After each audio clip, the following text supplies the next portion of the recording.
welcome to episode number 299, where this week we're going to talk about my mom, apparently, according to these guys. I don't know what we're going to discuss. And also for you lined up this week, we're going to talk about our favorite movies so far in 2019 and games. So look forward to that. We're not going to talk about any of that stuff, except maybe my mom. They told me they're going to talk about my mom. So, Mom, I hope you're watching and listening, because these two boys are going to have a lovely tribute for you. How is your mom doing? Yeah. I haven't talked to her in a while. We'll get to that in a little bit. So for those who have not, for the uninitiated, this is Some Shit We Like, and I'm Bryce, and this here is Mike, and this is Rick, and we do this every weekend, usually, mostly, live on Twitch for you. And if you don't catch us live on Twitch, we'll put up the full audio for you on Tuesday. And if you want to watch the video, because you missed us live, you can watch the full video on Friday. And if you don't have time for that shit, we will put up clips for you on Tuesday, Wednesday, and Thursday, and you could watch us in bits and pieces. So that's what we do. Follow us on social media. Listen to us on whatever your favorite podcast service is. We're on Spotify now. Or don't. Yeah, we're on Spotify. I still think Spotify... I don't associate podcasts with Spotify at all. What? I'd be surprised though, because there's some people that I've talked to where they actually do listen to their podcast on Spotify. Yeah, I mean, I know people do it. That's just not the first time. I just don't have that association at all. Same, I don't either. Yeah, I think that's more for like the younger kids, younger generation. They use Spotify for everything. We got a hard out of 55 minutes, you guys, because we have to record something after that has no bearing on what we're doing now, and won't be shown till later. So that's Mike doing a dig on something. Come on, let's go. Just move relax. It. Watch the clock. Let's go. Just relax. Okay. I'm not gonna name names. No, we won't. But it's obnoxious. Anyway, let's move on. How is your mom? I haven't seen her in a while. How's she doing? Wow. My mom is fine. She texted me this morning. Oh, that's nice. Asked if I was podcasting today. Told me to drive safe in the rain. I was going to say, or did she say to drive safe in the rain? Because that sounds like something she would text My you other mom over here told me to do the same. I did. It's only because he wanted his vanilla Cokes to get here in one piece. True. Yeah. And yeah, I decided to push the car to the limit, even though I needed gas. How far did it go down to? Well, like I said, it varies based off how you're driving. When I picked up Mike, it said I had 41 miles left. So just like on the freeway, it goes lower. I think when I pulled up, it said 32, 33 miles. Oh, that's not that bad. Yeah, but it said to refuel. I mean, you never know. I don't know how accurate that shit is. Like it's I'm debatable. I'm putting a lot of trust into the technology. Remember when we were in my Prius though, when it said it was like at 30 or something, and then just dropped to like 10 or 5. Yeah, it dropped real quick. And I'm like, oh, we're good. I'm like, dude, Rick, why the fuck did it just drop down to like 10? It got real low. That was the furthest I've ever pushed that car. Science has come a long way, but I still don't trust that. Certain things. Yeah. Shall we get into it? Sure, let's go. All right, what's your number 5 movie of 2019? Well, it's a movie I saw in 2019, but it came out in 2018, and it wouldn't have shaken up my list at all. But I did see a movie. Okay. That I'll talk about. Oh, later. Yeah. I know. I saw a movie too. I just remembered. Yeah, okay. Another movie. I saw a movie too. It's a movie that you saw, Rick. All right. All right. So I guess we'll just jump right into it with the news. The movie news. It's been a little while since we've done movie news. I know, but this one is particularly either infuriating for you or you'll like it. I don't know. But you're either gonna like it or not. I don't know. I know. Yeah. Well, Coming to America 2. Nope. Eddie Murphy is back. Yeah. Empire director to helm. No. So, it's reported by Deadline that Paramount Pictures, the studio responsible for the original film, is looking to feature the film with the original cast. It's going to film it with the original cast members. This isn't a new story though. Yeah. It's not. I think it's made because I had already heard this, Mike. but yeah. No, well, why because of Mike? Because I know Mike. Oh, you like it a lot too. Huh? What the fuck? We're both Eddie Murphy fans. That's right. Okay. Well, for both of you then. I don't. So yeah, opinions. This is like, it says it's announced 3 years after the original release. So, all right, I'm going to be fair here for a minute. If I was the age I am now when I saw the first trailer for Beverly Hills Cop 3, I probably would have done the same thing I just did a second ago and be like, no, that's stupid. Granted, it wasn't 30 years later, but I probably would have reacted the same way. I actually genuinely enjoy that movie a lot. Yeah, so getting original cast back and, you know, depending on what the story is, like, I could see myself seeing and enjoying this movie because I really, really do love that first one a lot. Yeah. But so to answer your question, the story is in here, the premise. So where does it start though? Hold on. So okay, the plot of the sequel will involve Akeem discovering he has a long lost son in America, causing him to return to meet this unlikely heir to the throne. So that's the plot. Okay, but where does that happen? When does that happen? I don't know. You know I don't know. You know what I mean? Like, I guess obviously. Well, that's the first. That's the premise of the first. I guess obviously. Wouldn't that obviously mean that this isn't 30? Well, I guess it could still be 30. Like, I wonder if the movie itself is going to be set 30 years after the original. I don't know. Could it though? That wouldn't make sense. He was a fucking grown ass man then, and they're saying that rightful heir to. I don't know. We'll have to see that. I'm not gonna. I'm not gonna speculate. Right. On that sort of thing. Here's what I'll say about this. Okay, so Eddie Murphy. This is from him himself. Said, after many years of anticipation, I'm thrilled that Coming to America 2 is officially moving forward. Okay. Said Murphy, we've assembled a great team that will be led by Craig Brewer, who just did an amazing job on Dolomite, I'm guessing, or Dolomite, one of the two. And I'm looking forward to bringing all these classic and beloved characters back to the big screen. So here's at least he's hyped about it. Right. So here's what I'll say about this. Okay, so they're trying to do original cast. Like this isn't a Men in Black International situation where right. You know what I mean? So I'll say that. And if all these people are there that were involved with the first project and stuff, who am I to sit here and shit on an idea before I've seen it? Yeah. You know what I mean? So that's where I'll stand on it. Okay. I'll still sit here and say, I'll even go as far as to say where I won't even play the thing. Well, does it have to be made? It's like, well, it's not a fucking money grab. It's so far. Yeah. It's not like they're trying to capture, you know, something that they did with the first one. Like, this must be something they genuinely want to make. And if it gives me some classic Eddie Murphy again, I'm all for it. And like I said, I won't react too harshly just because I know that, you know, as I was like maybe 14 when Beverly Hills Cop 3 came out, I think. You know, I'd have to look at the date. Yeah, on that. I think that's a late 90s movie or mid 90s movie. Either way, like, it's one of those things where, like, if I would have seen that now at this age with, you know, the way I feel about things, I'd been like, oh God, here we go. Yeah. But I remember when I saw that trailer, back in the day, I was super hyped because I wanted more of that. Because I liked 1 and 2. Yeah, 1994. 94? And I did too. I was the same way. So I was 12 years old when that came out. Oh, there it is. So if 12-year-old me had, you know, seen, because I'd already seen Coming to America at that point, if they would have announced Coming to America 2 to a 12-year-old me, I probably would have been super hyped about it. Yeah. And that's, like, not a quote-unquote resolution or anything like that. But we always talk about Dan Herman, and now he has, like, childlike wonder for everything. Like, I'm really going to try and tap into that this year when it comes to entertainment. And yeah. I don't feel like I was overly negative last year, because I don't really think I was. I had my moments for sure. But I definitely am trying to take negativity and throw it out. You know what I'm saying? I mean, I think that's a good approach. I mean, and I don't think you're saying this, but I'm still going to be negative where appropriate. Of course, I'm not going to withhold my emotions. And in this case... I'm not going to flip the table over Coming to America 2 being announced, I guess, is what I'm saying. I'm totally fucking Gary Delabate right now. Like, I just can't get something out of my fucking throat. All right, Bryce Abuli. Yeah, seriously. Baba Brycey, whichever one you want. Baba Brycey's pretty good.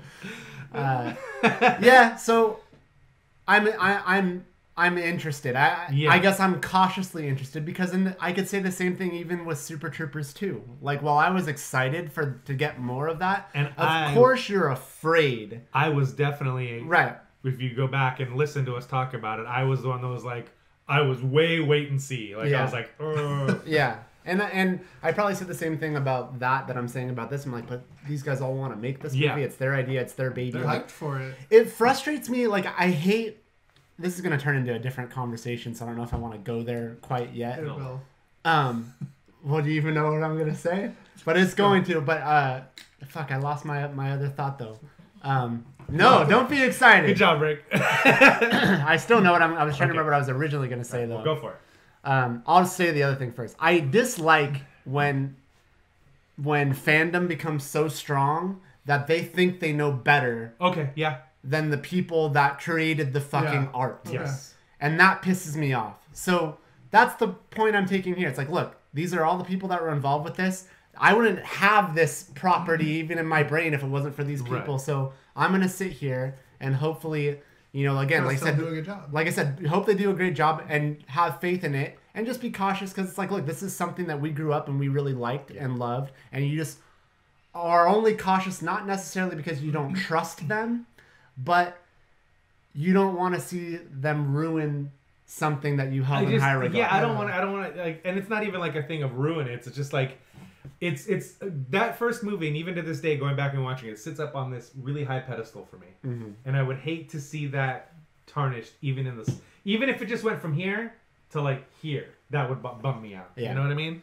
Because you can't always, obviously, you can't always capture lightning in the bottle twice. Right. And you know, like, even if it is a really good movie, you might be like, well, like you just said right there, I might be like, well, that was really good, but it didn't quite recapture the magic. But that happens, though. That's the risk that they're taking. Yeah. You know, and at least in this case, they're trying to get everybody involved that was involved in. Like I said, the big thing for me, if this is a step in the direction of seeing old Eddie Murphy again, fucking classic Eddie Murphy again, and I'm all about it. It hasn't been. I mean, it's been a while, but it hasn't been like super long. Like Tower Heist was actually really good, and he was right. That was dipping the toe. Yeah, and I'm like, man. But it was like you thought it was gonna be the toe, but like he jumped in head first with that one, man. Yeah. Like I know that movie got like really bad panned in reviews and like bombed or whatever, but Tower Heist was a fun movie. It was. I haven't seen that one. I actually haven't even seen both of those. I like Tower Heist. You haven't seen Coming to America? I haven't seen Coming to America. Okay. And Lone Smurf, who joined us, agrees with you too. And it sounds like you guys did also. Yeah, I totally agree. Yes. It drives me nuts. And yeah, I'm sorry, Star Wars fans. I'm going to call that out too. And I know that like, it bothers me. Like, I get that it's personal to you. I understand that. But fuck. See it cheesy. Like, it just, I just with anything. I'm not just picking on Star Wars fans, but that just comes to mind. Oh, no, we see it in wrestling all the time. Yeah. Like, oh, well, they should be using this person that way. It's like, no. You don't know that. Yeah. Like, it can work. If everything works 100% the way you want it to and see it happening in your head, maybe that might work. But, like, that works for you. And they're not just trying to reach you, the individual. Yeah. Trying to reach you as an entire platform. Whether it's, you know, in wrestling or Star Wars or Coming to America or any movie where they're going to make a sequel. Yeah, they want those people to come back that were there to begin with. But they want more people to see it. Yeah.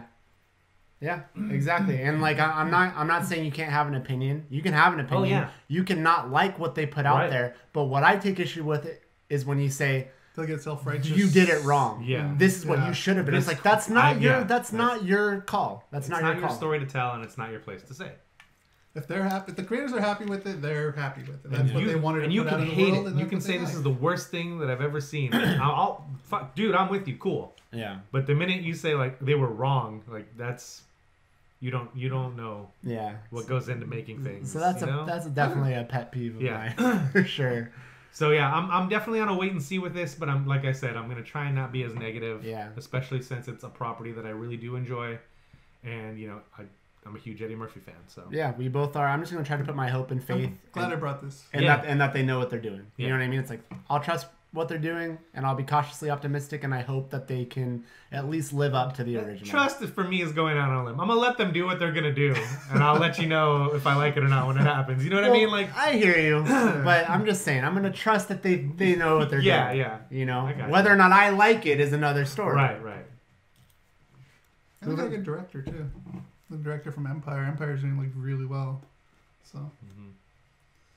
Oh, the TV show. Yeah. TV show, yeah. So yeah, great. That was a good conversation. Would you expect anything less? Hello. Well, no. I honestly was expecting just like a bunch of negative. Like, I don't want to see it. I don't think secretly that's why he brought it. Yeah, but I don't think you got that though, because like I said, there's already been like I knew this was I think they just made it official. There was already talk about that. Next, so we got a trailer here for you. Oh, God, I hope I'm gonna like this trailer because from the minds of Jordan Peele and Charlie Sanders. Fuck you. All right, so this is right back on our negativity train. Yeah. This is a trailer for Weird City. Let's go. I'm so tired of truffles. No, me too. I hear they have great food vehicles below the line, but I'm simply too scared to go down there. You know if this is a show or a movie, Rick? So vibrant. What is that? Is it some kind of theme park? Those are called lounge Got rooms. Jillian. People below the line wash their own clothes. The upper classes are assigned mates at birth. At the Jari lab, we use DNA testing, and you get your perfect match. The one that's the one. This is your one that's the one. This is yours. We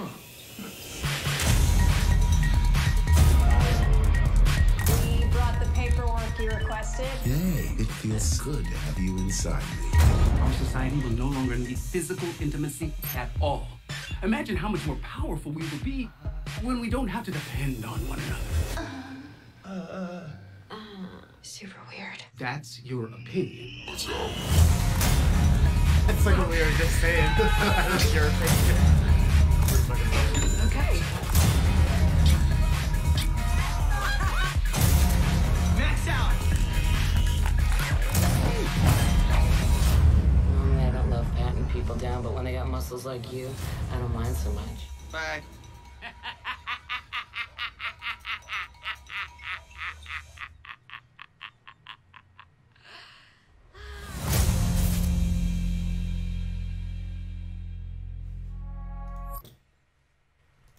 So a lot of good actors in this. Content-wise and premise-wise, that is perfect for YouTube. You know what I mean?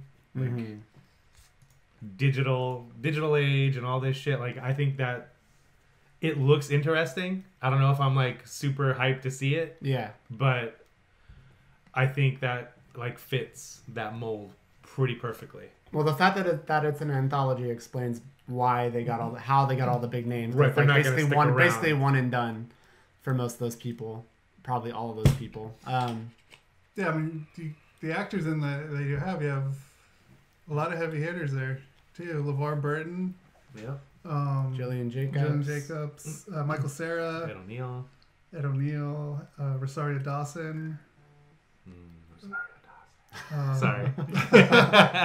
Yeah, I think it looks fun. It almost feels like, and I think I've kind of heard this too, which is why I'm saying it. It's like almost like a comedy Black Mirror-ish type of show. I think it was supposed to be, or Twilight Zone maybe even. You just brought that up. Annie, I guess, is watching and just chimed in, at least to me, via text and said she thought the trailer looks like a comedic Electric Dreams. When we brought up Electric Dreams, when you guys were talking about Black Mirror, it's Philip K. Dick. It's like sci-fi Black Mirror on Amazon. I could see that. She said could be refreshing if it's not cheesy. Yeah. So You hear that, cheesy? No cheese here. I know you're gone already, but you're gonna watch this later. You will. Yeah, I think I'm with you. Like, I think it looks interesting. I don't know that I'm like sold on it 100%. Like, I'm not gonna get completely like hypnotized by like, ooh, look at that person, that person. Like, you know, like they try to show me like nice, shiny things, and I'm like, all right. And I don't know. Like, I like when a TV show can do things like that. Like the way Entourage did it.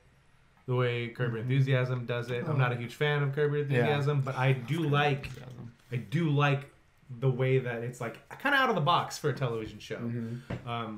And granted, their formulas are pretty basic and standard, but you know, Entourage was kind of an out of the box TV show. Yeah. And Curb is kind of an out of the box TV show to where it's giving It's improv. It's giving you a look inside of something, and it feels. It's improv. Yep. Yeah. Yeah. It's all off thought the it was fly. scripted. They obviously have a loose idea of what's happening, Yeah. but like that's why you'll sometimes watch that show and you'll like they say they start corpsing, but you'll sometimes see people start to lose it because they don't know what they're about to say. Oh shit. Yeah, So it's good shit, man. And I think that this is kind of. I've been seeing ads for another show that Seth Rogen's involved in, like Future Man? Yeah, I think it's called. Is that the one? Well, I know yeah. he produces that one. I don't think he's in it though. I think maybe he might have been in an episode or something. But anyway, like that looks interesting to me because it looks kind of out of the box. And this does too, and I'm kind of again interested and excited, but like I don't know if it makes also, exactly premium for it. I've read somewhere though that all their originals now are not going to be on the premium banner. Well, I mean, it's going to have the premium banner, but they're going to be free now. To watch on YouTube. Is it like? Are you positive about that though? Because I don't know. I don't want to put that out there if it's right. not I'm true. not going to put that for and sure. And the straight says premium underneath like the title. Yeah. So I think I don't know. The way they should do that is like if you're a YouTube. I don't think it's going to happen now, but I think in the future they're going to put it out as just an original YouTube thing. I don't think it's going to have that. Have they done I'll that look with into it. Cobra Kai yet? So where you can watch them. Cobra Kai, I don't know. Like, here's what they should do. This is what I think they should do. It's not happening with this. YouTube Premium. YouTube Premium. Oh, okay. YouTube Premium should be binge it all, ad free. You know, I think the first season might be. Well, obviously, the first season of Cobra Kai might be free now. And then I think what I heard. they should schedule weekly release dates with ads for non-premium. That's a good idea. Yeah, they could do that. Give me a call, YouTube.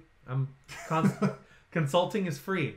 No, well, consulting is not free. Go down. But yeah, go back to the tag view, Rick. Yeah, there's other. Sarah Gilbert was in there. Stephen Yoon. Yeah. Oh, Sarah Gilbert. Yeah, she was there. There was another name that just caught my eye Mark that I Hamill? missed. Yeah, Hamill. I didn't see him, Yeah. but I see the name. That's pretty cool. I'm interested to see how that comes out. And they have Yvette Nicole Brown also from Community. Mm-hmm. That's cool. I'm looking forward to this actually. It looks funny. I like the above the line, below the line thing because there's Deus Ex Human Revolution. It's like almost a 10-year-old game at this point. But one of the things one of the areas you go to is like, oh, here's where the poverty level is, and this is where all the crime happens. But none of the people up here even notice it or care because it doesn't happen. Like, I think it's a pretty cool concept. That whole and it's above the Peele, line, so below the line, classism kind of thing. Yeah. What'd you say? It's Jordan Peele, so yeah, I'm all in. But maybe you're not that big of a Jordan Peele fan because you didn't even realize about the Us trailer. That's true. All right, we got another trailer for you here, and that is Netflix original trailer for I.O. starring Anthony Mackie. This sounds really, really familiar to me.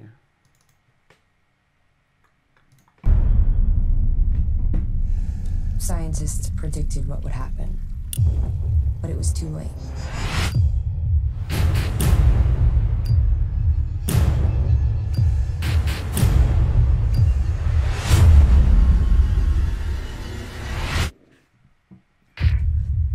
This is Sam Walden. If anyone can hear this broadcast, I'm still on Earth.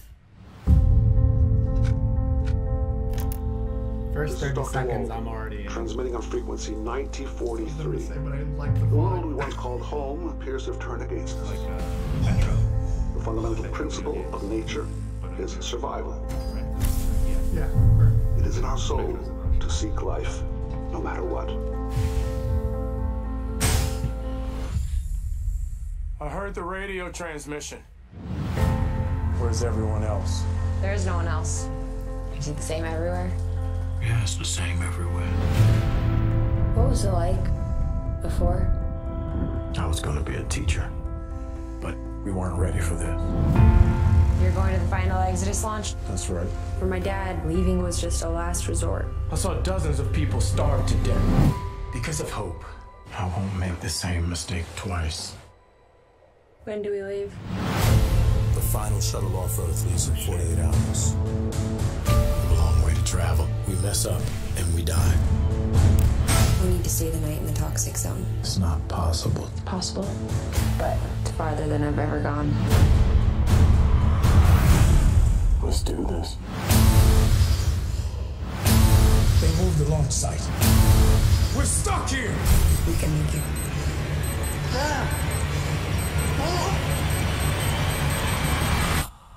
Trust me.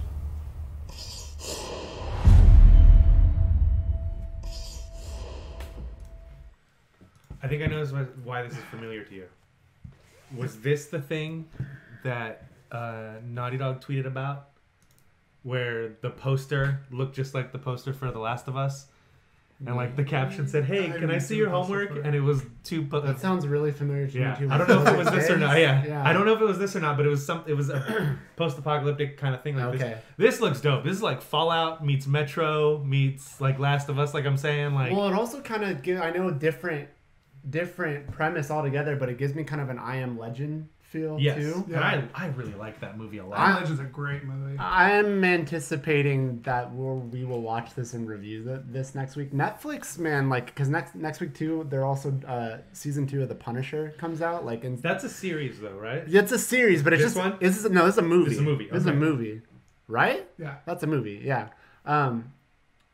it's just crazy. Like that. Like that's on that same day. Like, hey, here's season 2 of The Punisher. Plus, here's this fucking movie for you too. Like they're really they're all the entertainment that they're putting out right now is insane. I think that looks really good. Yeah, that looks really cool. I'm into that for sure. Thanks for stopping by, Lone.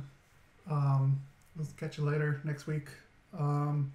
Yeah, this trailer was like I actually already watched the trailer. Okay. So when I saw it, I'm like, oh, this is up there, guys. This is up your guys' alleys. Like it looks so good. This is up their guys' ass. Is what I thought he was gonna say at first. Up your guys' ass. But yeah, it had all that feel. Okay, it's sorry, hold on. It's not IO that did it. It's called What Still Remains. But look at that. Oh yeah. And then oh god, that's funny. What is What Still Remains? I don't know. We'll have to look that up. Okay. But yeah, when I saw it, it reminded me of like Last of Us, and it felt it looked and feel like a video game too. So like it had all the properties of like what I would want to see in a game or in a movie. Like specifically with Metro. 2033 Metro Last Light, those games have a mechanic where you have to go into a toxic zone and you have to put on a mask and your filters run out and you have to actually change the filters and keep things clear or else toxic seeps in. And like immediately I got a vibe of Metro. And that's apparently, cool. I think if I'm not mistaken, they're working on something, a property, whether it's TV or a movie or something about Metro, because Metro, those games are based on books. Oh, are they? Yeah. I didn't know that. I've never played any of those, though. Yeah. You can grab the Metro Redux thing for like $10 to $15 most of the time on PSN. Oh, really? Both games. Oh, cool. And the third game is coming out pretty soon. Yeah. Yeah. All right. I'm glad it was it. So obviously you're in on that too. Rick's like, I'm glad that you guys.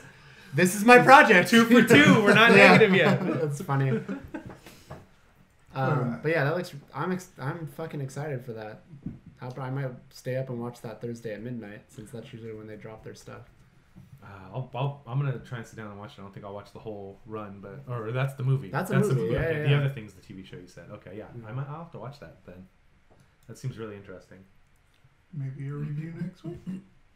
I'm gonna say pretty positive. Yeah. Pretty positive. Definitely. Don't quote me. Yeah. Probably though. All right, we got one more trailer for you guys, and that is The Prodigy. And here we go. Movie mode. I love that logo.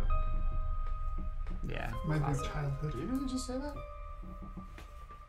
Nurturing genius. He's our little prodigy. Miles isn't wired like other kids. His intelligence is off the charts. I don't have an exact score, but it'll be very high. He's special. Mommy, what's wrong with me?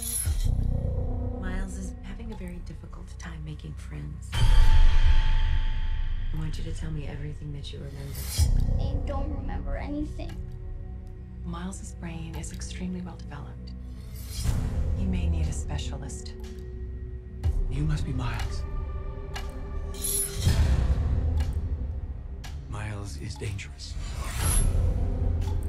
I don't feel safe with him in the house. Oh my God. He's so different now. I feel like I don't know him. Mommy, will you always love me? no matter what I do.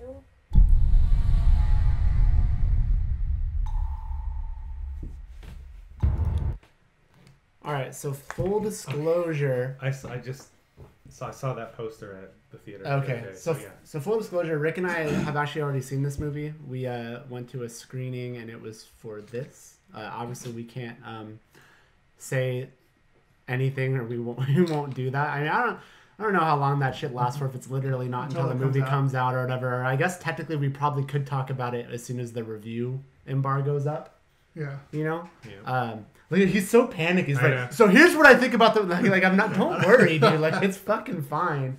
But I just thought we'd bring this to the table because I haven't. I don't like when they make kids creepy like that. Stop it. I haven't watched. There was another trailer before this. Did you watch that one or no? Because I haven't. Yeah. Okay, so there was another one. This is the only one I've watched too. Rick and I will both have obviously more to say about this movie when it comes out. I'm definitely curious to see how much they changed, if anything at all. That's always the fun part, is when you see something in advance. Yeah. It's like, okay, what did they change? What did they add? What did they fix? Or what did they, things like that. And yeah, like you got to see it to compare and contrast. Mm-hmm. Yeah. I mean, yeah, exactly. Like I guess I could say this. I'll say this. I mean, obviously, there is enough. Trailer's creepy. There is enough to this that even made Rick and I be like, "Hey, let's watch this trailer." I mean, obviously, because what we could have done is just not have shown the trailer.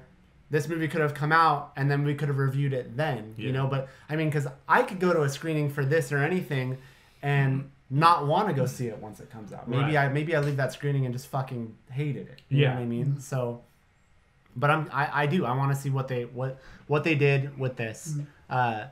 Rick and I have done this a few times. Obviously, like I still maintain, and anyone that's heard the show for a little bit, that we saw the best possible version of fucking 10 Cloverfield Lane that you could possibly see, because it wasn't fucking called that, and we left that, leaving it. Not even thinking that it was a Cloverfield movie. And you guys were like, whoa, that was fucking rad. Yeah, and it was, and it still was, but then the trailers came out for that, and they called it 10 Cloverfield Lane, and we're just like, wait, this is a Cloverfield movie? I still haven't seen that. And just the dude, you absolutely would like it.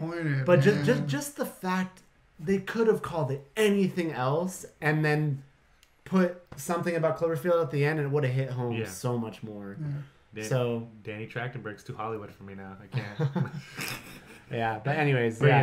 It's, I want to see that. I don't know, man. Like, I would love to see that movie, but I hate when kids are all creepy. Like, it fucking unsettles me. I'll just say, so weird, I don't know. That's from the producers of Exorcism of Emily Rose. Yeah, I don't know if they said that. They didn't say that. They might have though. I don't remember. They might have. Anyways, yeah. I say see it. I mean, if nothing else, I think it'd be interesting to hear your perspective, having not seen it like the way we did. I thought you were going to say my perspective, being as how I have creepy ass kids. You said it, not me. No, I'm just kidding. But yeah, I think you should check it out. Don't let that hold you back. Okay. Yeah. Cool. Yeah, I definitely want to see that movie. Yeah. But Rick and I definitely, there's things I want to say now. Rick and I will definitely have thoughts on this. For sure. That's right. I will reserve those until I see. Yeah, about a month left. Yeah, I will reserve those thoughts until I see what they did, if they change anything. February 8th. Oh, okay. Hashtag what's wrong with Miles. All right. So, movie review time? Yeah, I'll go first since mine's a solo review and it won't be too long. But I saw Bumblebee. That's right. The day after we recorded our favorites of the year list, because it was like a last minute thing. My son wanted to see it, and we were like, all right, let's go see Bumblebee. So we went and saw Bumblebee, and I don't think I can express how much I love seeing movies with him or my daughter sitting next to me. Like, it is the best experience to watch a movie and then kind of see it through their eyes at the same time, you know? Like and the jokes and things that hit with them that they giggle about or repeat or whatever. And it's definitely a super fun experience. But that said, this wouldn't have shaken up my top 5 list, but it definitely would have not that sequel cluster down all one. Like this would have been. Oh, okay. I guess I misinterpreted you when you were talking. Yeah. Because I thought it was going to shake up your top 5. Okay. No. I understand. It would have been number 6, which would have pushed Super Troopers 2, Deadpool 2, and Incredibles 2 all down. Okay. One thing. Yeah. And would have taken, like, as much as I loved Minding the Gap, that would have completely fell off the list, of the top 10 list. But Bumblebee is a super, super fun movie. It was cool to, like, I don't know how much I want to say. I mean, okay. I don't say too much. Yeah. So if it's a spoiler, don't say it. I'm interested in seeing it. It's not a spoiler of the story of the movie, but I won't even do it. I got to see something at the beginning that I've only ever seen in a video game, and that was really cool. There is an awesome use of something that you and I love about Transformers in general in this movie, and it's perfectly used. All of the ways they get to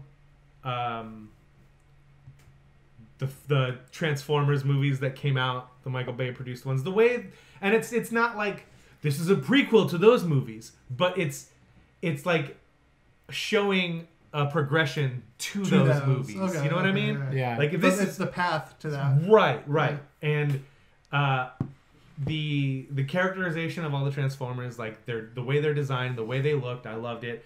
The action sequences were friggin' awesome. John Cena was awesome in it. Plays a really good asshole military man. Haley Steinfeld's amazing in everything, and I'll watch anything she's in. Kwanda. So I loved it, man. I thought it was awesome. I don't know if it's my favorite because I haven't seen the Marky Mark ones. I haven't seen those. I have no interest. But I saw the first 3, the Shia LaBeouf ones, the Michael Bay ones, whatever you want to classify them as, and want to hate on them or whatever. And I really, really enjoyed those 3 movies a lot. Yeah, the designs are different than what I know and what I'm used to. Yes, the characterizations of those characters are different than what I know or what I'm used to. But I really do feel like those 3 movies stand up pretty well.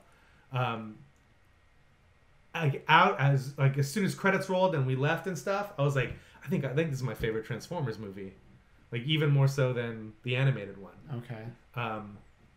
Because it's not just like there's more story, there's more heart to it out of the gate. Huh. But is there Stan Bush? I mean, do you want to know? Do you want? No, actually, maybe I don't. Well, I don't know now that. Okay, yeah. Yes, there is. Holy shit! And that's the thing they use it so fucking perfectly. I had a feeling when I said that, and you hinted. I'm like, It's perfectly used, and it's not like the whole song or anything like that. It's exactly what you want. I'm a little mad at myself. And now. it's how you want it, and because like you should be, because when it happened, I literally went like a fucking little kid. Wow. It made me so happy. All right, that's fine. Yeah, see this movie, you guys. Like, yeah. I want to. I do want to. I'd see this again. Like, I would go see this in theaters again because I had such a fun time seeing it, especially with my kids, my wife and kids. Like, it was super cool. And there's something about the movie that I don't know anything other than the initial trailer because I refused to watch anything after that. So I don't know if this stuff is like shown or hinted. There's just a cool thing about the movie I don't want to fucking bring up. Because I don't even know if it's in the other trailers. Okay. But I really, really liked the movie. The music is fucking fantastic. The design of Bumblebee, both as a car and as the robot, are awesome. I know Bryant saw the movie too, and he really was hyping like how he just felt like the look of it. They nailed it. Yeah. So. The one thing I will say is I got to see Soundwave, and it made me happy. Yeah, he told me about that. Yeah. And they get it right, and the fucking tape comes out. Like, oh yeah. Like it literally was like that. It's so good. All right. Go see Bumblebee, and if you can see it in theaters, I mean it's been up for about a month now. If you can see it in theaters, see it in theaters because that is a fucking big screen experience, man, and it's so good. I would say most Transformers movies should be a big screen experience. Yeah, I agree. But like I said about this one, there's more heart out of the gate instead of Where I know a lot of people's problems with those Michael Bay ones is like somewhere 2/3 into the movie they try to cram emotion at you, is what people will say. But if you pay attention, they kind of build it to a point. Yeah. This out of the gate is like, hey, this is not just an action movie. So sit back and enjoy the ride. All right. I'll do my real quick one. I saw Beautiful Boy. Oh, did you find? Oh, that's right. I saw. Yeah, I saw streaming you. on Netflix. Depressed Fest for sure. Still highly recommend people seeing it. Would have shaken up your top 5. Possibly. Yeah. Possibly. Avengers wouldn't even be in the top 10. Exactly. Wouldn't even be in the top 10. No. But that's done and over with. So as far as the movie itself, the movie itself is phenomenal. Both Steve Carell and Timothy Chalamet. I don't know. I can't say his name. It's French. Cam, it's French. Are amazing in this. Like Oscar-worthy, amazing. Really? In this movie. Yeah. Do you think Steve Carell will get any of that? I hope so. If he doesn't, I know the kid will. Okay. Because he's fucking great in this movie. Like, I don't know, when it comes to like this, and like me, real quick, having a past friend who had to dealt with drugs and trying to get them off drugs and just trying to like, we've taken care of him. We've done a good job. I knew that was coming. It's hard to watch, and at the same time, though, it does a really good portrayal of all that. Mm-hmm. Cool. And then with the father, this is good vodka. It's a good movie. I recommend you see it. Mm-hmm. This is a side of like Steve Carell that I haven't seen. I haven't seen his other movies. Like what was that one he was in?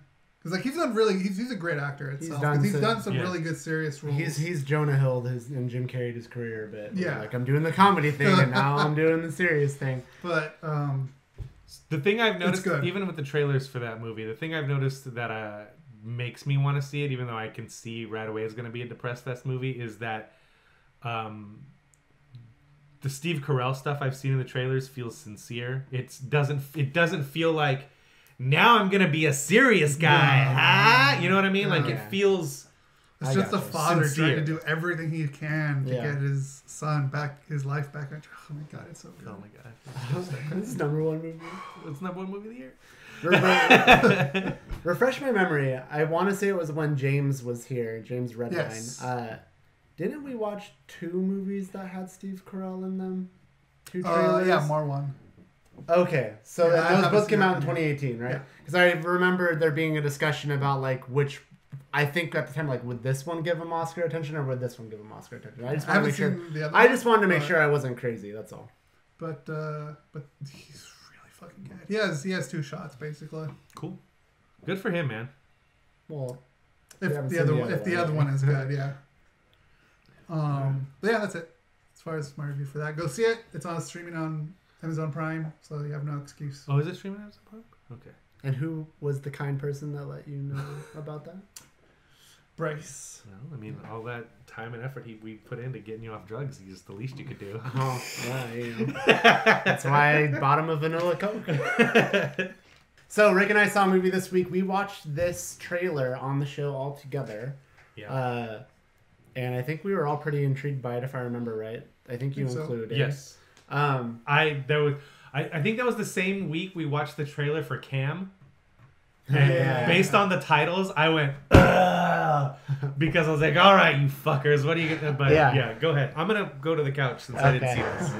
It's really... Somebody in the movie, whoever played Rosa, her name is Jamie Lee Money? That's fucking... If that's the real name, that's hilarious. Do me a favor, Rick, and scroll up, though, back to the poster. Okay. Because I want to say something.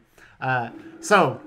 I think we hinted about this when we watched the trailer, but you watch this trailer and you get a lot of Saw vibes with this, And I actually think it's funny that this poster for Escape Room right here actually features one of the lead actresses, and she has puzzle pieces missing from her forehead, which is Jigsaw and Saw. It's interesting.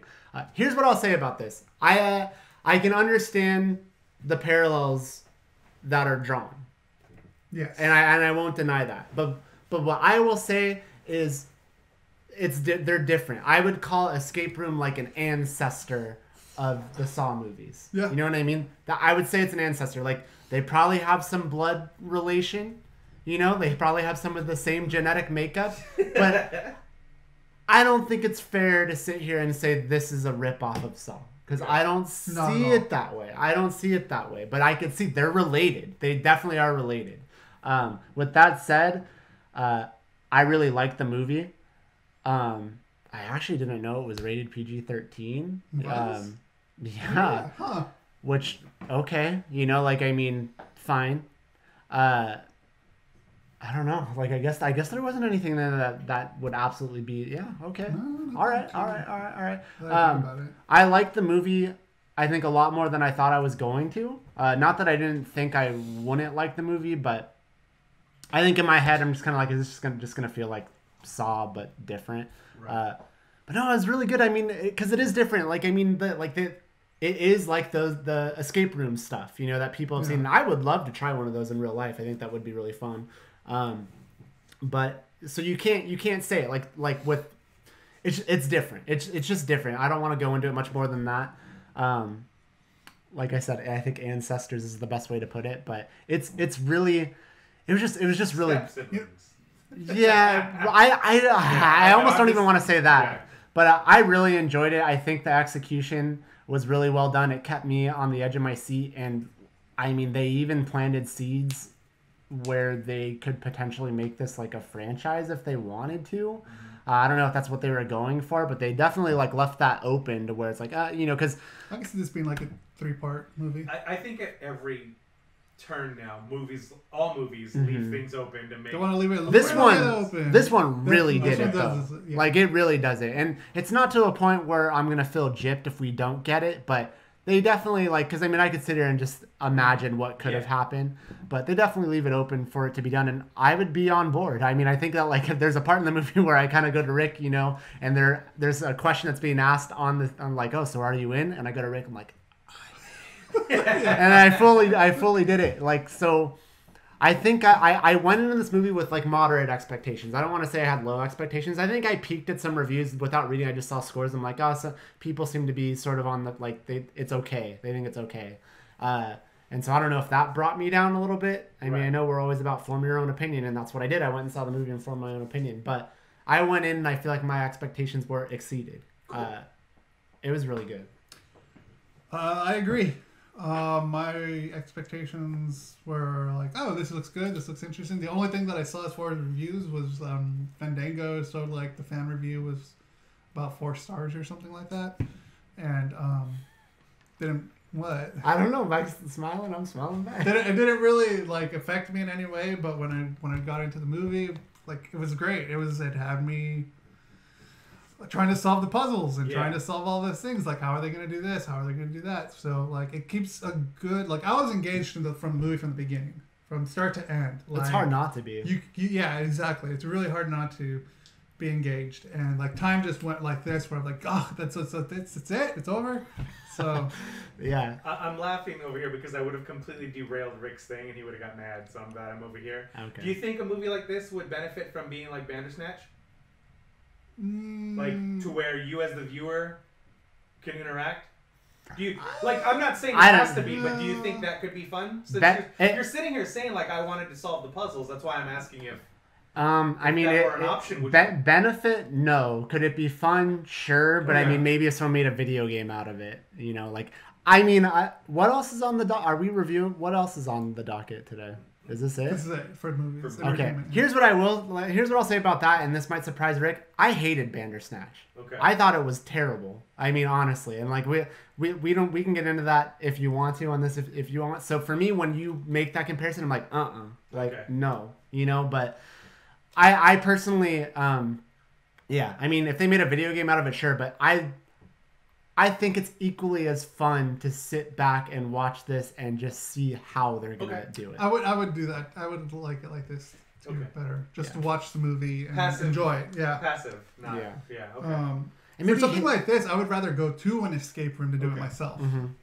Exactly. And in terms of Bandersnatch, maybe hate is a strong word. I didn't like it as much as Rick did. I have my reasons. We can get into that do it today another if we time. want to, or whenever. So yeah. But yeah, I enjoyed the movie a lot. It's great. All the actors are amazing in this. Yeah. I think they do really good. They picked a really good cast. They do a really good job of, I think, making you feel a certain way about all these people that are involved. I think there was is there 6 of them, or was there something like that? 5? There's like 5 or 6. See, 1, 2, 3, 4, 5. I guess 5, maybe. Anyways, there's 5 or there's 5 or 6, and they do, like I said, a really good job of making you feel a certain way about each one of them. Okay. You know, and at some point there's somebody that I think you're just gonna outright you're rooting for. You know, absolutely. You could find yourself rooting for all of them in their own way, and then you could find yourself being like, this person's a fucking dick. You know what I mean? Every character has this characteristic. The movie makes you feel something for sure about everybody. So, yeah, I really like it. I think what I will say, because I keep calling it, and it seems like you agree with my comparison, an ancestor, or they have the same genetic makeup as Saw. I would say if you do like the Saw series, you'll like this. I would say definitely check it out in the sense of not that you're waiting for some big fucking twist or reveal, but just if you are interested in, in Saw, it's traps and some person has to make a decision. But this is kind of how the fuck do I get out of this scenario? Which that's how they're similar. It's similar, but it's different. Yeah. I don't think this is a spoiler, but I will say, at no point is somebody put in a thing where it's in 2 seconds your jaw's gonna be ripped completely wide open. Right. It's more of using your brain. Yeah. To get out. Right. So, if you're a fan of the Saw series and just want something with a fresh paint of coat. Mike's got that one. Yeah. Yeah, I'd say definitely check it out. I won't sit here and say definitely go see it in the theater. If you want to, go for it. If you're in the mood to see a movie, go for it. Yeah. That's not me saying it's not worthy of seeing in the theater, but I think this is worthy of people's time. I think it's worthy. Fresh paint of coat. Yeah, it's my favorite. I think that's my fucking favorite. That was episode 1 of their network show. Yeah. Okay, all right. Cool. I'm glad you guys like that, because I haven't watched Cam yet either, and I know that's a Netflix thing, and I could just fucking turn it on and watch it. I really like Cam. Rick hasn't watched Cam yet either. I need to see it. You guys should both watch. Because I remember rolling my eyes and being like, "Oh my god, this is stupid," but then seeing the concept of the movie, I was like, "Oh, that looks really cool." And similar with Escape Room, I was like, "All right, here we fucking go." I hate to give certain things a pass because I don't think it's fair, but it's what I say all the time. It's cool when you have this fresh new piece of entertainment that is just on something that you already pay for, right? And that's what I say about with Cam. You know what I mean? Cam, that's not me saying the movie isn't good, but it's a fun fucking movie that's awesome that's on Netflix. Right. Same thing with The Package. The same thing that I said about a bunch of other things this past year in terms of Netflix. It's worth it. Cool. Yeah. I've kind of gotten away from putting game news stories in the notes unless it's something we really want to talk about. Right, but this week there was a couple of things that I want to focus less on the news aspect of it and more on the how do we feel about it kind of thing. You know what I'm saying? So we'll get to those. But before that, I've been reading a book to my son. We have to read to him 20 minutes a night. And he asked me, "Hey, Dad, is there any other books we could read?" Because we read the first 4 Harry Potter books. Then I decided we should probably stop right there because shit starts to get real dark towards the end of that 4th book, and then I know it just gets deeper and deeper down that hole. Oh, I remember you talking to me about this a while ago. I think. Yeah. So we stopped there, and then we read Percy Jackson and the Lightning Thief, which was I had never read that book before either, or seen the movie. And man, that's a good ass book. And then he was like, "Hey, is there any other books that we can read?" Yeah, I saw that. And I was like, he's like, "Can we do the second Percy Jackson book?" I go, "Yes, we can, but let's take a break and read something else first." And I came across this book, and I can't remember, Dustin Brady, I think is the guy's name that wrote it. I could be wrong. I could look it up, but I don't like doing that. If you want to look up, the book is called Trapped in a Video Game. Okay. And it's Got it. initially I was like, well, that's Dustin You're right, Brady. Dustin Okay, Brady. and I was like, initially, like that sounds interesting. Like and it's a book written for kids. Like it's definitely not written for adults. I actually looked it up on Audible because I was kind of curious. I didn't know it was a kid's book until I played it. And oh, you started the sample or what? I listened to the sample of the audiobook, yeah. And what was the samples? Like the first chapter? It was the first book, yeah. I was like a little bit into the first chapter. Okay. I gotta say, as a 36-year, almost 37-year-old man reading this book, I chuckle, I giggle, I like the way it's written. The idea of the story is about a kid who gets trapped in a video game, and like it's not a concept that we haven't seen before or heard before. I mean, there's Jumanji, there's what's that other one that's like, is it Bridge to Terabithia that people were like saying like is a spiritual successor to Jumanji? I think it's Bridge to Terabithia. Ben loves that movie, by the way. But yeah, so the recent Jumanji is literally them getting sucked into a fucking video game and having to find their way out. And so I was like, all right, he really liked Jumanji when we watched it, so I'll get this book and we'll read it. And I wasn't expecting much from it. It's a short book. It's like 145 pages. It's not very long. It's very light reading. Bryce, you only be in the bath for about an hour, I'm assuming, because you're a fast reader, right? Yeah. So, like... Fuck you. We've talked about that here before. I know. I would suggest that if you like video games and you like things like Jumanji and you like buddy traveling stories, like it's actually really, really fun. And my son's really enjoying it. I'm enjoying reading it to him. And I know that I think there's more in this series. This is just the first one. I saw there's like 3 books so far, I think. Yeah, so check it out, man. It's pretty cheap on Amazon if you do ebook.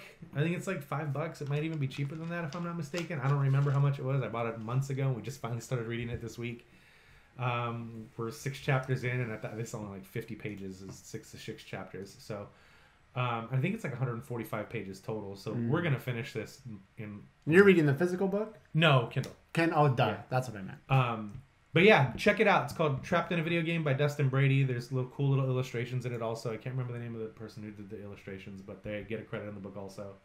I'm having a lot of fun with it, and so is my son, and I would recommend it if you just want something nice and light to read. Okay. That's got pretty good comedic timing and jokes in it for kids and even adults. So check that out. So the reason I brought this up is because I'd seen this a couple places, and then I heard it on Kind of Funny Games Daily also after I'd already put it in the show notes. And Amazon is coming out with a streaming, or they're working on a streaming gaming service. They have like officially announced kind of thing. And earlier this year, Microsoft talked about StreamX, I think is what it's called, and then Google did Project Stream. I said Steam.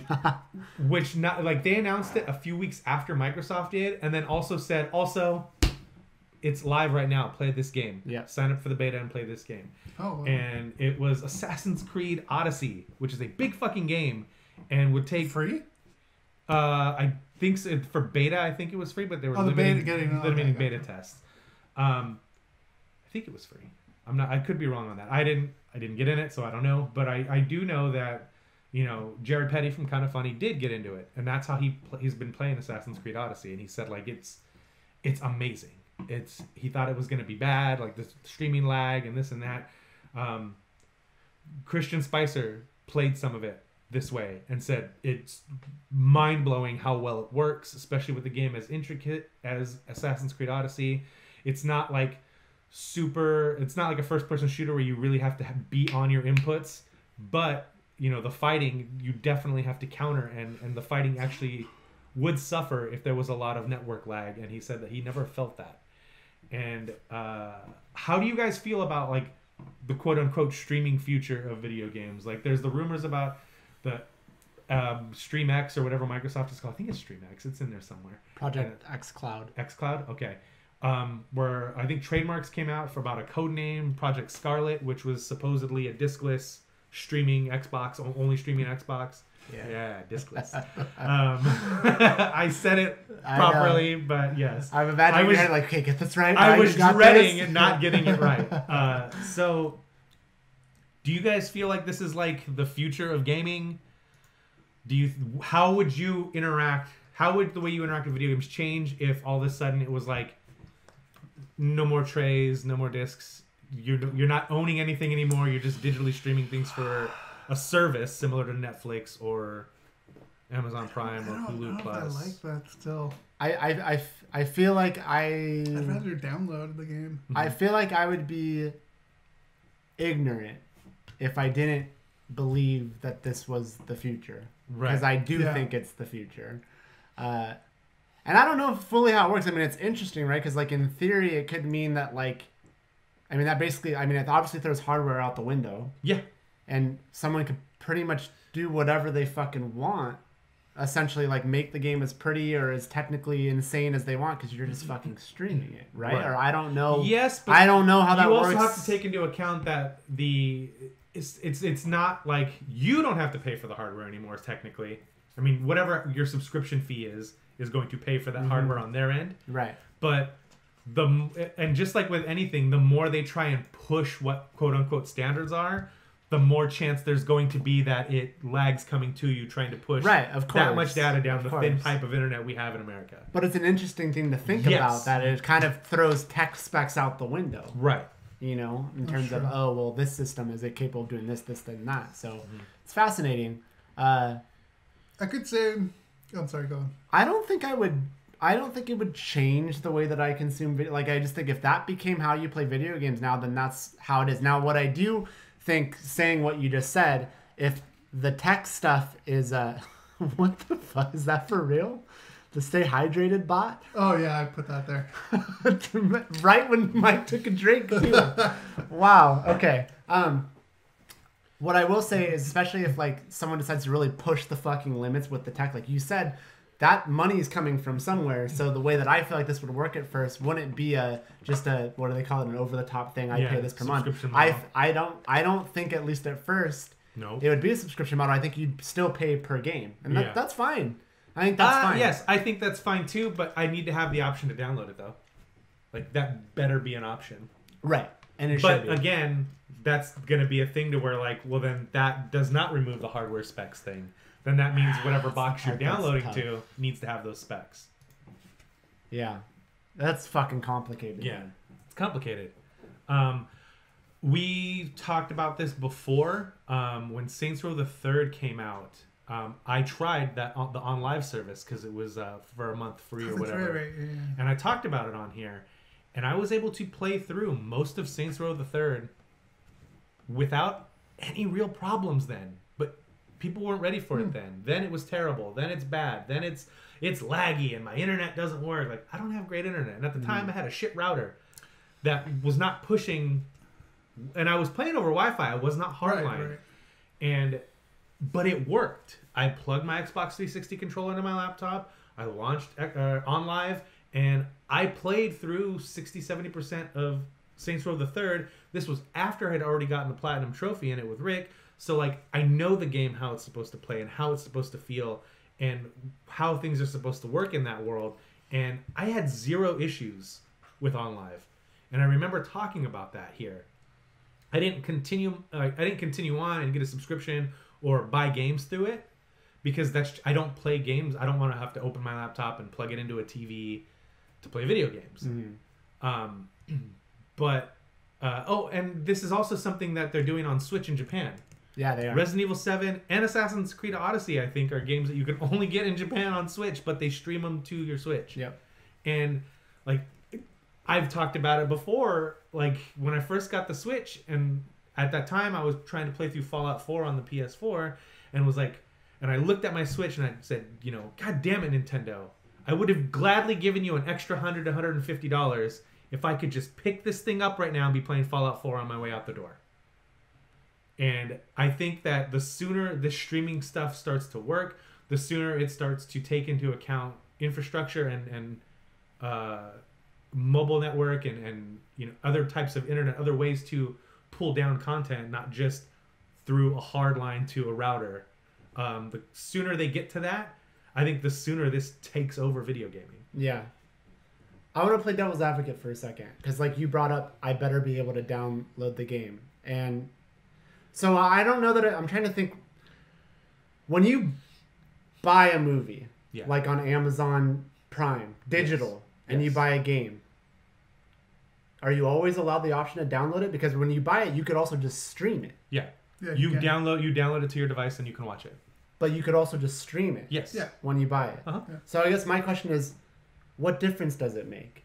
Why do I have to download it? If it's giving me the key to the car to start it, and I can play it, and I need to pay money to play it, does it ultimately actually matter if I could download the game? Especially if it's going to hurt the technical experience, if it won't be as awesome. As a consumer, yes. As somebody who's just wanting to play video games, no, it doesn't matter. As a consumer, I don't want to turn it on one day and then be like, your license is up.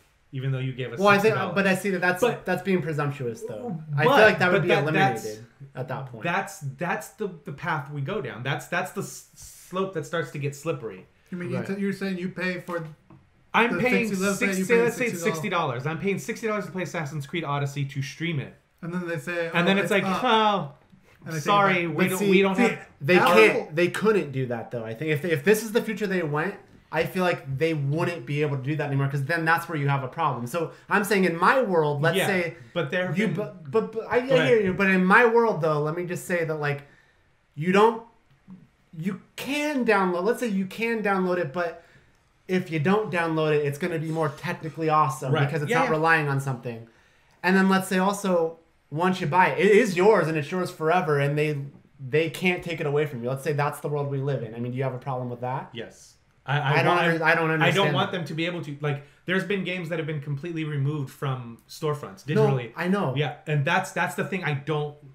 But I'm saying now, if they don't do that, because I feel like if this is the future of games, if they don't do that, keep it and that's yours, then I'm fine. Right, that's what I'm saying. I still am in that mindset to where they can take it away. Yeah, I still like they could. Apple could. has done that with some of my music where they've relinquished license or something like that, and like I couldn't play certain songs because I couldn't. And again, it's a subscription service. I pay for Amazon Music Unlimited, but when I went to listen to my Christmas music playlist this year, like half of the songs were no longer streamable on that service. Now I didn't pay $10 for that album, and then it got removed, and I can't access it anymore. But it's one of those things to where I pay for the service. I downloaded those albums. Like, I downloaded everything on that playlist to my phone so I could play it offline. And those songs still are gone because, again, it's part of that service. So if it's a service I'm paying for, if it's, $50 a year, $60 a year, like Xbox Live or PlayStation Plus or whatever, and stuff like that happens to go away or move off the service, then it doesn't bother me. But the minute you're asking me to pay full price for something, then who knows, maybe their license with Ubisoft runs out, because they don't sign deals in perpetuity. They sign deals for a number of years because Ubisoft wants to be able to make money down the road some other way and be able to control their IP, so they don't do deals in perpetuity. It's happened with Rock Band where songs get completely delisted and removed from the store. But see, I don't like. That's what we know. I'm saying to me, if this is the future we're going down, I feel like this is what they'd have to do. It's like, look, you could play this without any technical restrictions, but you have to stream it, and you buy the game and it's yours forever. I feel like that's what they'd have to say. Like, if that's the world we live in, I don't have a problem with not being able to download it at that point, because that would be the change. That's the change. Yeah. So what I'm saying, I understand what you're saying. What you're saying is valid and fair, but that's what we know now. You know what I mean? And based on what we know now, I would have a problem paying full price for a game that I could only stream. Do you think people... I mean, as long as it's mine forever, I don't have a problem with that. And I don't want to sit here and assume that one day they're going to rip it away from me, because I feel like and I don't want if you're going to offer that, I feel like they can't. There'd have to be language in there that says they can't fucking do that. So with OnLive and it being shut down, they had a model where you could do a subscription or you could outright buy games. If you outright bought games, they went out of business. They're gone now. Their license is gone, so your license is gone, whether you paid full price for that game or were paying for their streaming service. So again, yes, going forward, that would have to change. Yeah. But based on what I know now, if going into it were what I know now, right, I wouldn't want to pay full price for something on that kind of a service. Yeah, because that doesn't work. But in the hypothetical video game future, if streaming becomes the thing, this is what it would have to be. It's like, look, this is how you do it. You don't have to download it to a system, but it's yours, and it's yours forever. Yeah. And, you know what I mean? Who's to say that, I don't know, 3 years from now, I don't have a beefier PC that can just straight up run Assassin's Creed Odyssey. Mm-hmm. Like, I would like the option to download it so I could play it offline, you know? I get it, but again, we're talking like hypothetical. We're talking about a few. This is in the future, so it's hard to see now. So I just don't think it's fair to put the parameters on what we're talking about, what this could turn into, onto that. That's all I'm saying. Yeah. And so my whole point is, if the game is mine and it's mine forever, but I don't have the option to download it, I don't have a problem with that, because if it's still mine, it's mine forever, and I get to play it whenever I want to, then I don't need to physically have the download of it. So I've been increasingly going more digital with my video game purchases lately, which is something I didn't think I would do, especially to the, you know, as much as I am right now. More than me. But I definitely, like, especially with something like the Switch, where I know that there's ways to migrate accounts and stuff like that. But, like, let's fucking say that there's a leak in my roof and it's raining and my Switch gets hit with water and gets fucking smoked. And, like, yes, it's a process I can go through to migrate my account. But, like, before they introduced that, it was like, no, everything is on one console. It's one thing. Sorry. Yeah. Thankfully, that's changed. And it's one of those things, like, yeah, that has changed. But I never worried about that with Microsoft or with Xbox 360 or PlayStation 3 when I had those accounts, because they, like, out of the gate were like, you can sign into your account on any PlayStation or any Xbox 360, and your purchases are there. You're gonna have to re-download them, but they're there. There was like a while where Sony had an arbitrary number of how many times you could download something. Steam, up until recently, they might still have it. They had an arbitrary number of times you could fucking download something after buying it. No. Yeah. I bought it. It's mine. And if you're gonna sell me the license to play this game for now, pricing needs to adjust. But you can't do that in video games, because video games are getting more and more expensive to make. And I, for one, and I know I'm not in the fucking minority, feel like when these new consoles come out, game prices are going to go up at least $10. At the very least $10. Probably more. We'll probably be back in a world of variable game pricing like we were on SNES and N64. Like, that's going to happen. And to sit here and think it's not going to happen, I think that's ignorant, because we've been paying the same price for games for 20 years. And, like, that's not taking into account inflation. You know what's funny, though? Like, because games now are $60, right? Yeah. I remember being a little kid, and Nintendo games were like $80. Some games were. Yeah. And, unless it's like some sort of special edition, they're usually not $80 now. So it is interesting that games are more... We're paying technical beasts, more epic stories, and you're paying less on the regular. If you're just buying the regular edition. So, like, Red Dead could have been that. I'm shocked, honestly, that Red Dead wasn't the first game to go. Base price is $80 now, guys. Mm-hmm. At some point in Red Dead, by the way, because it's 2 discs, right? Yeah. But because you install it, there's no point where you swap disc, right? No. Okay. One disc is a 50 gig install. Yeah. And then the other disc is the rest of it, then the executable for you to play. But yeah, like that alone, like physical media alone, it's 2 fucking discs.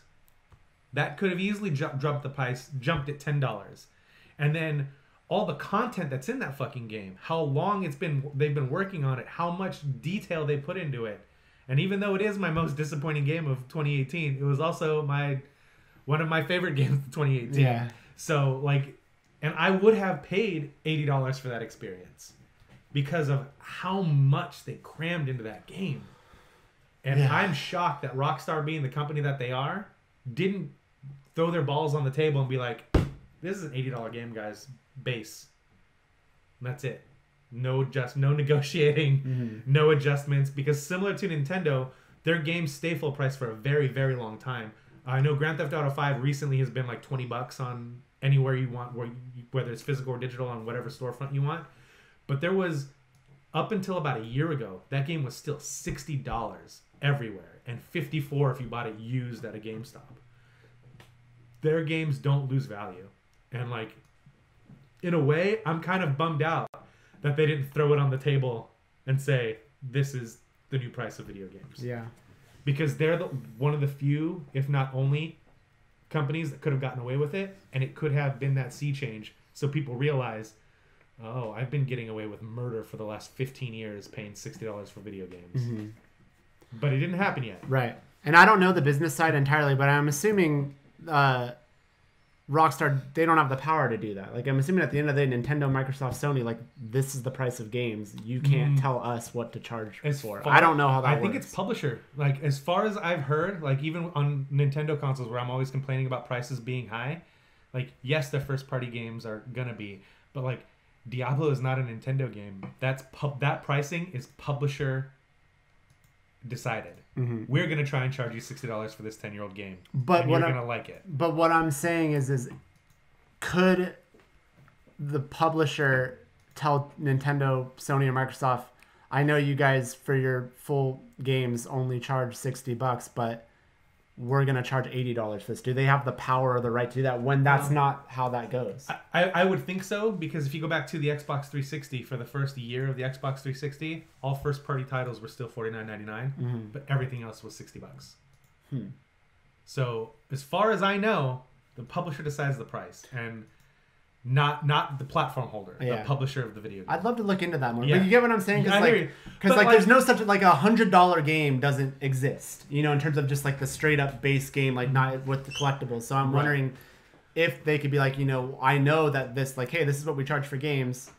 Like, I'd be curious to hear if they do have that power. I mean, it being a free marketplace, I think, you know what I mean? Like, I don't think that the platform holder could hold that over a publisher. I want to research that. Yeah, we'll look into that, because I think that's interesting. Yeah.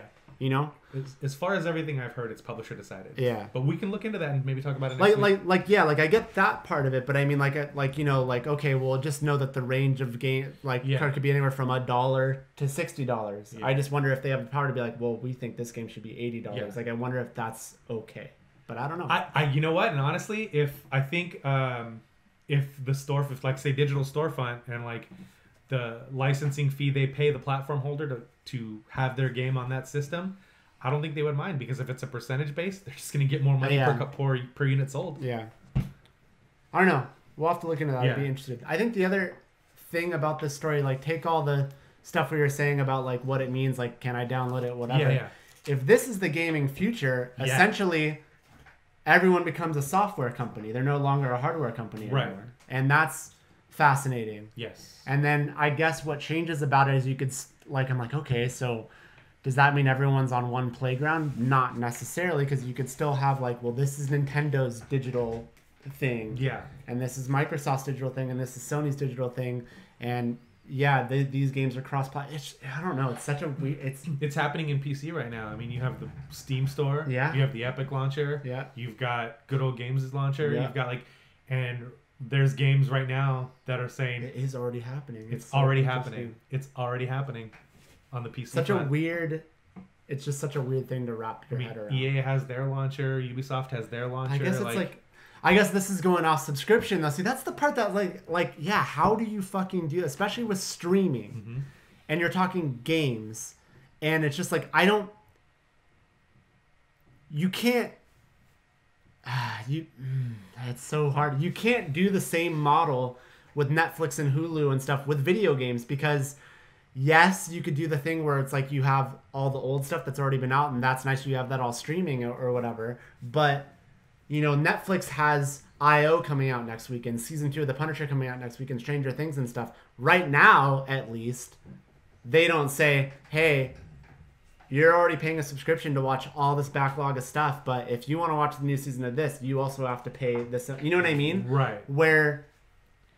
I think that's just a product of when their subscription model started. Maybe, but with video games, I don't think you could do that. Like, you couldn't have a subscription service and be like, hey, GTA 8 is coming out, part of your subscription model. Like, you couldn't. I mean, I guess WWE does that now with their pay-per-views, but that's just a different beast. I feel like with new games, you'd have to pay individually. Xbox Game Pass. Yeah. All first-party Microsoft games. Yeah. Are day and date for $10 a month. So they are doing it to an extent. They're doing it. Hard. It's happening. So I guess you could do something where... And those games don't stick around in perpetuity. That's fucked. Well, it's not And fucked you're up. not, In that case, that's not and fucked I'm not up. paying full price for them though. Yeah, so that's not. I don't have a fucked problem up. with that. That's not fucked up. Similar to PlayStation Plus, like yes, I have the option to download these games for free this month, but if my PlayStation Plus account ever lapses, I don't have access to those games anymore. Guess what? I don't mind because I'm not paying for those games individually, piecemeal. So I guess you could do like a WWE Network sort of model where it's like, okay, you could pay $9.99. We'll just say that. Just you could pay $9.99 and you can get all of our new games. Yeah. But that's all you get. Yes. You don't get the with video games. I Yeah. feel like that's how they have to do it. You don't get any of the backlog. But if you want all the backlog, or maybe even if you want to keep the shit a little bit longer, you're gonna have to pay $30 a month or something. Yeah. I guess they could introduce models like that, but like it's making my brain kind of want to explode thinking about some of this stuff. Microsoft completely fucked this whole thing up. Yeah. By starting Game Pass when they did. They would have waited to launch it with their new console, which like I feel like that's coming out this year. Or getting announced big time and a push for it this year. Yeah, I really announced think for so. sure. I'd be surprised if theirs came out though. I think they're in the same boat they were with the 360, and they need to push it like they did the 360 a year before everybody else. That's a whole other topic we can get on. But I think by not waiting, they've completely fucked this whole streaming thing up. Yeah. Because they could have waited and then said, "We got this thing, guys, called Game Pass, and if you just want our first party games, it's $10 a month. But if you want third party games, we're working on those deals, but that's going to cost more when we can lock that down." But because they've come out and like, it's $10 a month, here you go. And then I think Fallout 4 is a part of that. Like there are some big third-party games that are part of Game Pass for still that $10 a month. And I kind of think they've screwed the pooch for everybody by doing that. Yeah. Because now if Sony comes out and says, well, here's all our games for $10 a month, but for $15 you can get the third parties, people are going to say, hey, no. That's happening like this or somewhere else. You can't do that. Yeah. So I really do think they've kind of hurt that whole model. Yeah, they're going to have to change it. All right. No matter what. So, I don't know. It makes my head hurt, man. Yeah, it does, right? It's such a weird... I had another thought when you were talking about that stuff, but it's such a weird thing to process. Yeah. It really is. I don't know.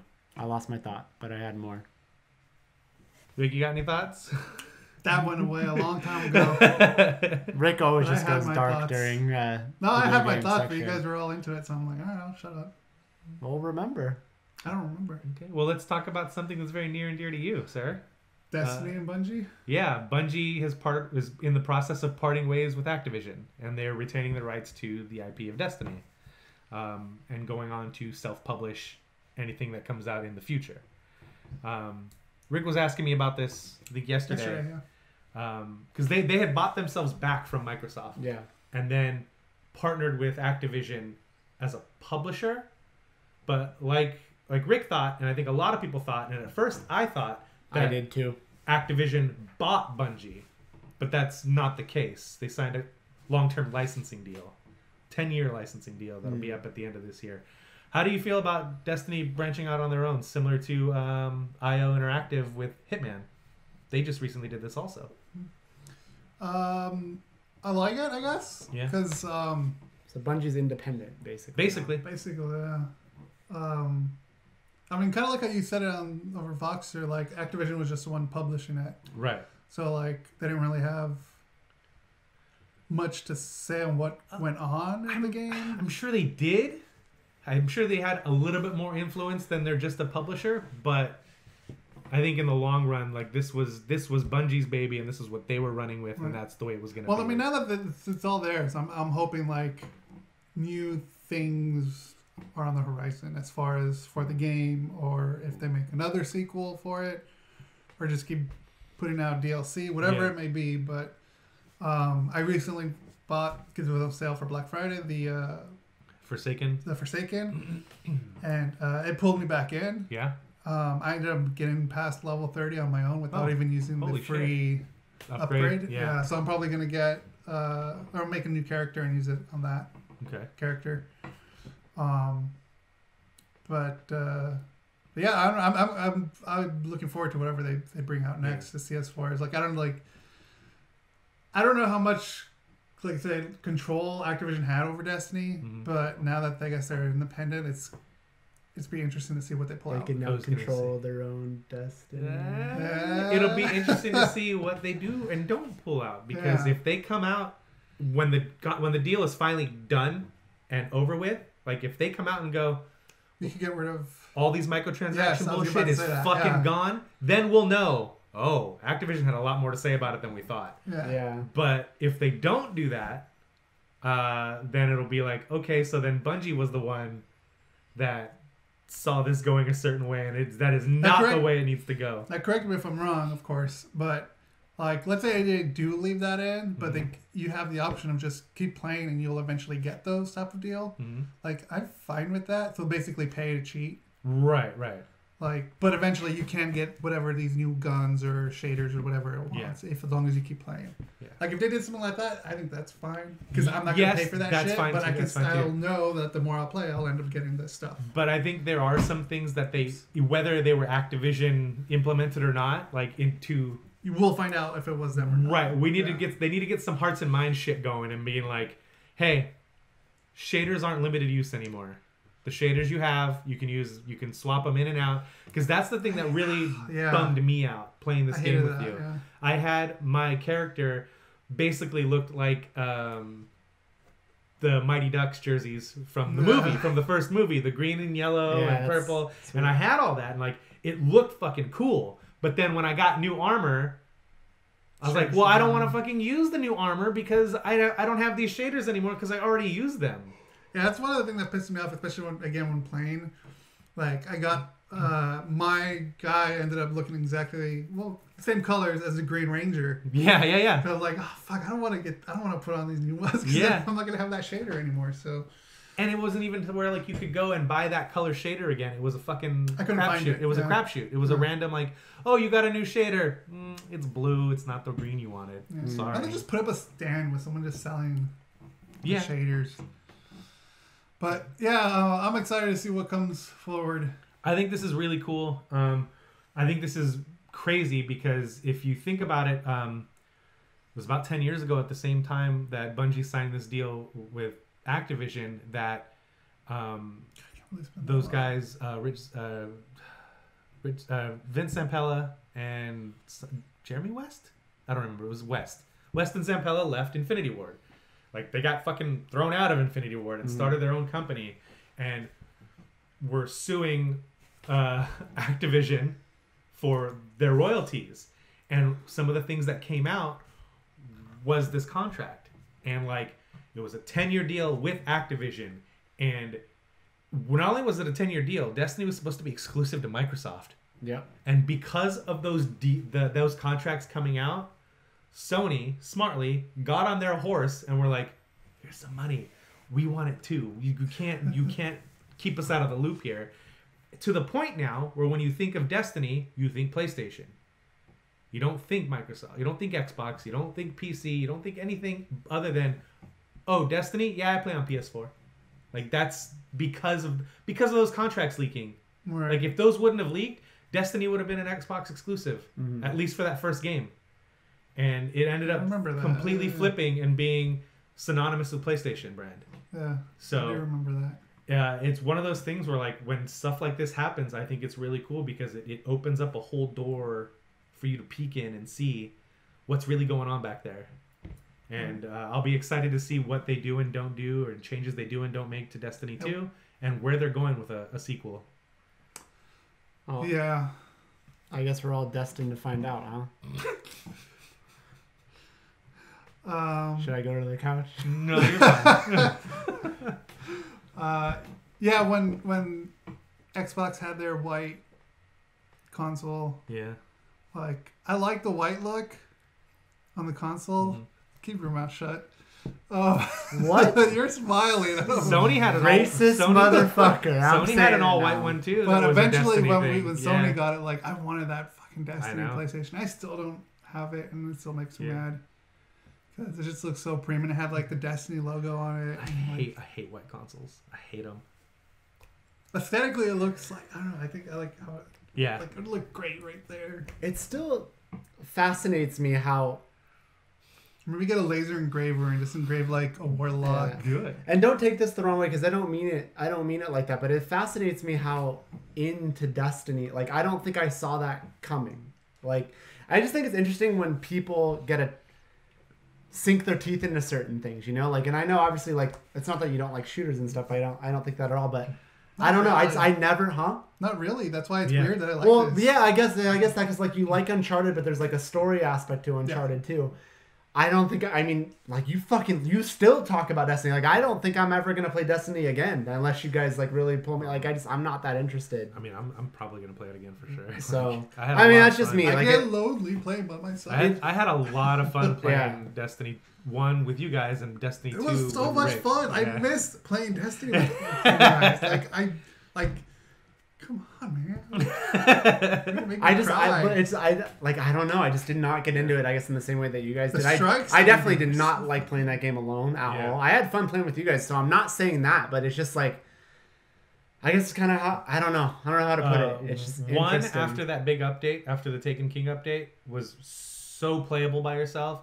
2 was playable by yourself out of the gate. I played like halfway through the story mode of 2 by myself, and then finished it off playing with Rick.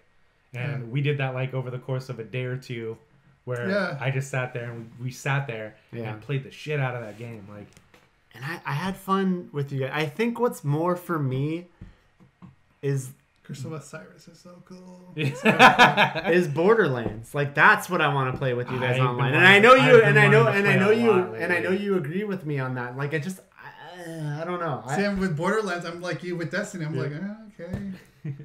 That surprised me just because the Borderlands world is just so alive. it is. And so it is if you play through it by yourself first and then play with friends because you don't have to interact with any of that stuff. Yeah.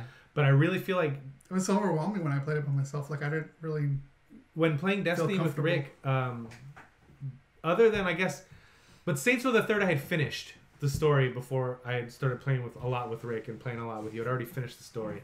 So it was easy for me to shut my mouth and let the cutscenes play out because I knew something cool was coming and I wanted you guys to see it. But like with Destiny 2 specifically, when Rick and I were doing story missions, we'd be talking, and once the screen would go back for a cutscene, we would shut up. And we'd be quiet for 2 minutes, 3 minutes, 5 minutes, whatever that sequence is to play out. And it would inevitably end up being like a, okay, let's go. Almost like we were holding our breath because the story, they'd actually done a good job of sucking you in with the story of Destiny 2. And after the Taken King update for Destiny 1, they went a long way because Rick and I started new characters and started playing through that again to see what the changes were like. And man, did it feel so much better. And you really did stop, even though we had seen that shit already, you would stop and watch it because they'd done a better job of weaving it in to your gameplay. And Destiny the graphics 2, also incredible. Destiny 1 still looks amazing. Like, and 2 obviously looks better, but 1 still looks rad. Like going back and looking at that. So, I definitely want to play more of Destiny 2. I'm glad to see that they're. I mean, it's not that they weren't independent while they were with Activision, but Destiny was the thing they were working on. Yeah. The thing I'm interested to see is if they roll right into a Destiny 3, or if they branch out and do another IP like they did after Halo. And will it be a first-person shooter? Because this is now, 20 years of them doing first-person shooters. Is Bungie over it? Do they want to do something different? Well, this article right here says Bungie also has a brand new game in development thanks to a $100 million investment from NetEase. Yeah. So that's something that obviously isn't Destiny, I'm guessing. Right. It could be Destiny 3. Who knows? Well, I don't know. I guess it just depends on how you look at brand new game. I guess Destiny 3 is a brand new game or it's something else entirely different. I guess my whole point is gun to my head. If you would have asked me Borderlands or I'm not saying specifically Borderlands 2. I mean, Borderlands is awesome, but Borderlands 2 I think really like ups the personality even more. With Rick, with Destiny or Borderlands 2, what I thought he would take to more, I would have easily said Borderlands 2 just because it's just kind of, I don't know, it's got so much personality. It's funny, and I'm not saying you did anything wrong. That's just my whole point. It's interesting just to see what people latch on to, especially when you just don't expect it. For me, I think the difference between the two is you're so far removed from things in Destiny that those worlds, while they look amazing, don't feel realized or lived in. Whereas with Borderlands, you're also far removed from whatever events happen there. Yeah. But the different areas you go to, even in the first game, I don't know, they just felt more realized and more lived in, you know? And and if I had to choose one over the other, like, I want a new Borderlands game before I want a new Destiny game. And I've been wanting a new Borderlands game for fucking 8 years at this point or some shit, like something stupid like that. Yeah. It's only been like 5 or 6, but still, I want a new Borderlands game, and I don't know if I need a new Borderlands game, but I really want one. And I want you guys to play Destiny with me because I'm lonely. I hear you. I've played a bunch with you. I'll play some more. I mean, there's other games we could play together too. So, and like I figured Rick would like Destiny because Rick is very mechanically driven when it comes to the games he plays. If it's something I've noticed, like if things don't feel right on the controller, Rick immediately falls away from it. I think that's the main thing that happened with him. Is much as he says it's like the story of the game or the way they changed it, I really do feel like the mechanics of MGS5 are what pushed him away from that game. But then there's some games that are I guess the game, not necessarily the gameplay, but like how you had to like do all this other bullshit. Yeah. It's like fuck that. There's some games that work and are so mechanically perfect that for some reason he can't. Like Mario Odyssey is a game that he's just stopped playing. Yeah. And have you seen what I've been playing recently? No. This doesn't ever turn on a Switch. Jesus. I turn on my Switch all the time. And in fact, last time I turned on my Switch, you hadn't been playing for like a week or more. I've been playing Breath of the Wild. Oh, I didn't know. So Mike didn't know either. So there you go. But yeah, it just, you know what I mean? Like, it's just, especially with, I know how much fun he would have playing even like Wii U games with me. And now he has this system that he could take anywhere. And like, it's just funny. Like, you know, and I'm not calling something complicated, but like there's something on Destiny where it's like something is a pain in the ass, and then what stumps Rick is doing like a triple fucking jump in Mario to get up to a higher platform. And I'm just like, man, dude, like, and it tells you exactly how to do it if you don't. It's funny. I'm not knocking you. It's funny. Did I think that's it for the Destiny conversation. Yeah. Yes. Okay. Before we sign off, have I told you guys that my son has commandeered my copy of Odyssey? No. And my copy of Sushi Striker? No. He has been putting in so much work on Sushi Striker. He's farther in the game than I am now. Oh, wow. At this point. And with Odyssey, it's super cool. Like one of the first video games I ever played was Super Mario Brothers. So Same. This is the first thing that he's been playing like on his own. Yeah, they've messed around with stuff on the N64 when I'd let them play that, or other games on like PS3 and stuff. But like, it's cool that this Nintendo system is like it was for me. Like, it's his first video game system. Yeah. And he's playing Odyssey, and he's 8 years old. He's in 2nd grade. They're in the learning to read process of school right now. And it's so rad, him sitting there, and I can hear him reading and getting, Dad, what's this say? Okay. And then he reads, and he goes, okay, I know what I need to do. He's on the, it's the one with the dinosaur that you can play as on Odyssey. It's like the first real world. Okay. But he just got enough stars to get off of that. Oh, nice. And did it all by himself. Yeah. Like, that's without awesome. my help. That's fucking cool. Mechanically, everything. Mm-hmm. To the point where he's like, Dad, I need to take these off the Switch. And I go, why? And he goes, because if I don't take them off, I can't do this. And if I don't do this, I can't jump to that. And I was like, I mean, you can. Yeah, you can. Because I played the entire game not doing that. But, okay. So he takes them off and he puts the kickstand out. Or he lays it down on the bed and he's sitting there and he's playing. And it's like, it's really cool to see him playing this video game. Yeah. And it being a fucking Mario game. And that's a trip for sure. So he's been putting in work on that, and like I said, just putting in a lot of work on Sushi Striker. And I think I've lost count now how many times he's beaten Donut County. That's cool that he has a game like that though too. And that's another one where I can hear him reading or trying to read the text messages and trying to piece it all together to see what the story of the game is. And he'll come to me, Dad, did you know that like you're not the whole, like that's not the character, you're not the whole sucking everything in, you're a character that's playing it on a tablet moving the whole around. And I was like, And I know that, but I'm like, really? And he goes, yeah, look, check it out. It tells you in this one right here. And he's like showing me the text message thing. That's funny. Where like they talk about the mechanics of the game and shit. Yeah. I was like, that's awesome, man. Real quick. Yeah. So tell me about your what's been going on with Breath of the Wild then? You've been playing it. Are you still... Village. Huh? I got the village. You finally found a village. Are you doing things? Oh, yeah. You're not just going around and like cutting things and climbing stuff, which you can play that way too, but there is a game there. No, I know. I've been just going around. I did a few side missions for some people. I went to some more shrines. Are you enjoying it? Yeah. Good. It's a good game. Good. I feel like this time around, like I got more of a handle on it. If that makes sense. Okay.